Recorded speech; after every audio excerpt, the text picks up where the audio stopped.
No, hello, Steve. Oh, yeah, okay. Thank you, Dr. J. Still here.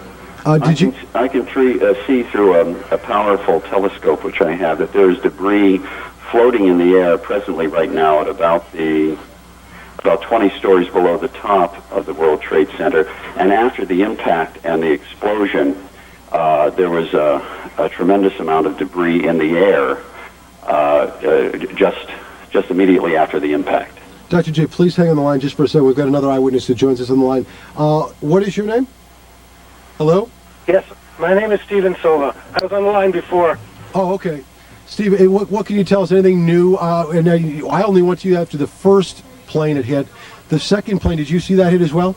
I was standing here holding the telephone. I saw its approach to the southern tower and the southern face of the southern tower. I saw it approach, and I said, oh my God, it's going to do it again, and it did it again. You're looking at videotape right now. This is the live picture.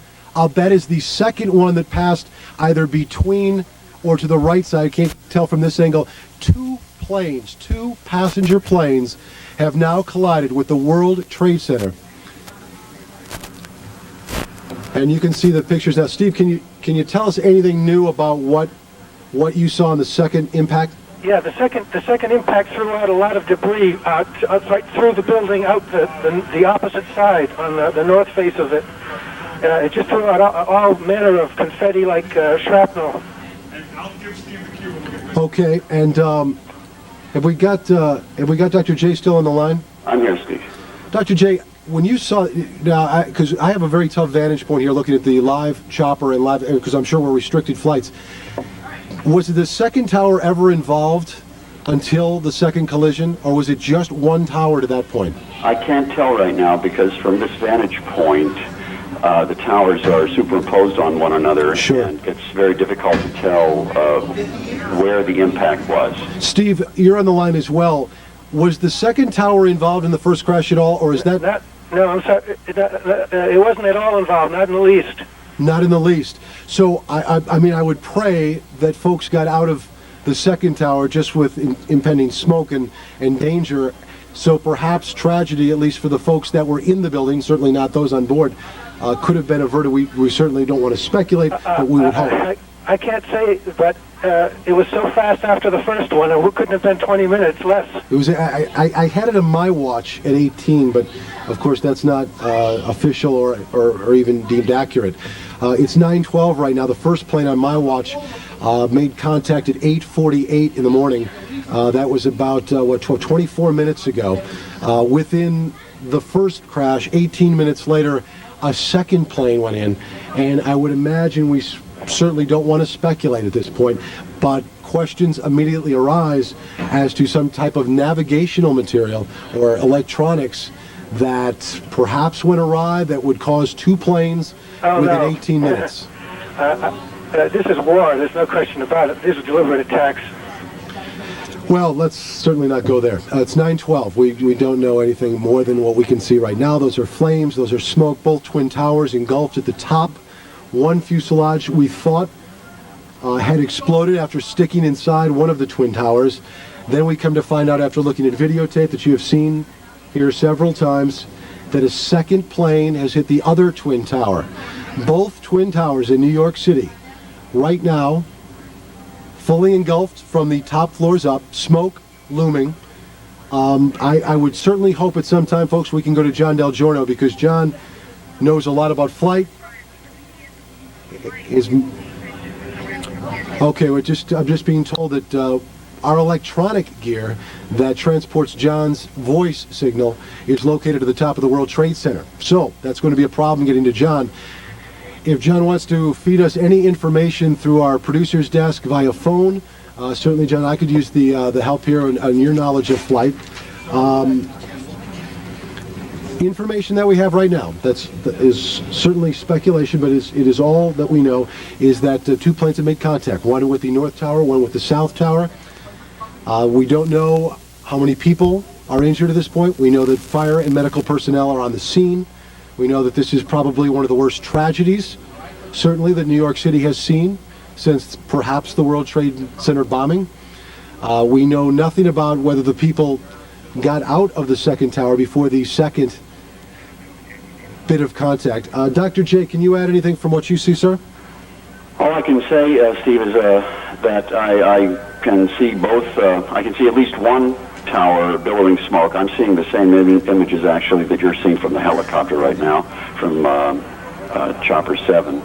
And I can't add anything more because I can't get a better view than you're getting right now from the helicopter. Okay, if we could even make a plea to, if there is a commercial pilot that is perhaps watching our broadcast at this time that might be able to shed some information on what may have gone wrong, what could have gone wrong, what he might have seen in the second jet contacting the second tower. Of course, pictures aren't available of the first accident, which occurred in the north tower. The second, as I'm told, is in the south tower. You're looking at another live picture from NewsCopter7, debris, flames. I would hope, and certainly you would pray, that during the first contact that the second tower was evacuated so that when contact made with the second plane that went into the second tower, many of the people out of there were out. Eyewitnesses have told Eyewitness News that it looked like a passenger plane, a commercial flight. Okay, we're going to go to a piece of videotape right now, a better angle that you've seen of the second airplane hitting the World Trade Center. There is another angle. Actually, we might have seen that one earlier, but you can see the debris spreading, the explosion happening mid-air there after making contact. The fact that part of the plane got through there would suggest that it was the Boeing 727. There's another look from news. For those of you that might be traveling that are watching this broadcast, LaGuardia Airport and Kennedy Airport are now closed. Both those airports are closed. The FBI now is reporting to the Associated Press that this is foul play. This is not an accident. The FBI has told the Associated Press that two planes that have gone into the World Trade Center are not by accident, that it is foul play involved. I speculated earlier and certainly questioned earlier that perhaps navigational equipment might have been disrupted or harmed that would cause two planes to take such a tack. John Del Giorno, who is one of our flight experts, he is a NewsCopter7, and John, good to have you on the line. John, what can you tell us? John, are you with us? We are currently hovering just north of Midtown Manhattan. We're over the west side of Manhattan here at 79th Street, looking south towards the World Trade Center. Just an absolutely staggering sight as both towers of the World Trade Center are currently billowing in smoke. The chronology of events as we've been hearing them right now is that at approximately 8:45 this morning, an airplane traveling from north to south struck the north tower here of the World Trade Center, very near the top, near the 80th floor from what we are hearing, creating that gaping hole that you see in the north side of the building. Shortly after that, as the first building was engulfed in flames, we were on our way to the scene and we witnessed a second airplane from what I believe in my experience to be a Boeing 737 strike the south side of the second tower, the south tower, and that is the second row of flames that you see here. That airplane appeared to hit a little bit down the building around the 50th or 60th floor. Again, it struck flush into the south side of the South World Trade Center building. And this is actually here appears to be debris that has passed through the building and is currently on fire. As far as air traffic in the New York metropolitan area, we can tell you what we're hearing from air traffic control is that all operations at the New York airports, being Newark, John F. Kennedy International, and LaGuardia Airport, all air traffic operations has been suspended. As far as other aircraft traffic right now, us included, we are being kept at a distance of 5 miles from the site of this absolute disaster. We cannot get a good look at what is happening on the ground, but again, initial eyewitness reports from the scene stated that actually very little of the debris from the airplane fell down to the street. Most of it appears to be embedded in the buildings here, both World Trade Center number 1 and World Trade Center number 2. John, can you hear me?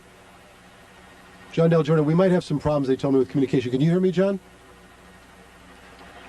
Okay, John can't hear me. Of course, you might remember February 1993, the World Trade Center bombing, and that to that point was perhaps one of the worst disasters in New York City. worst acts of terrorism, to be sure. And as you know, terrorism attacks normally happen in twins. This certainly, as the FBI has already confirmed, is a terrorist attack. It is foul play. The FBI has told the Associated Press. I'm just being told that the New York Stock Exchange is being evacuated. That word from our Money Scope reporter Jill Bennett. New York Stock Exchange is being evacuated. Murray Bergram High School is being closed. Bellevue Hospital, I'm being told right now, is now the command post for injuries. Bellevue Hospital is the command post. That's all we know right now to handle injuries, to handle the triage. LaGuardia, Kennedy airports have been closed. I've not heard a word on Newark Airport. 8:45 is the time of the first accident. We've had it about within 3 minutes, and then that would make it 21 minutes later. A second plane, as John said, with his flight experience, a Boeing 737 striking the South Tower. The other, of course, the North Tower. Information being handed to me right now. If you pause just for a moment, a senior government official speaking on condition of anonymity said the agency right now, the FBI, is pursuing reports that one or both of the planes were hijacked. These planes were hijacked and that the crashes may have been the result of a suicide mission. The source stressed that the reports are preliminary and officials do not know the cause of the crashes. It certainly doesn't look like an accident, said a second government official, also speaking on a condition of anonymity. Again,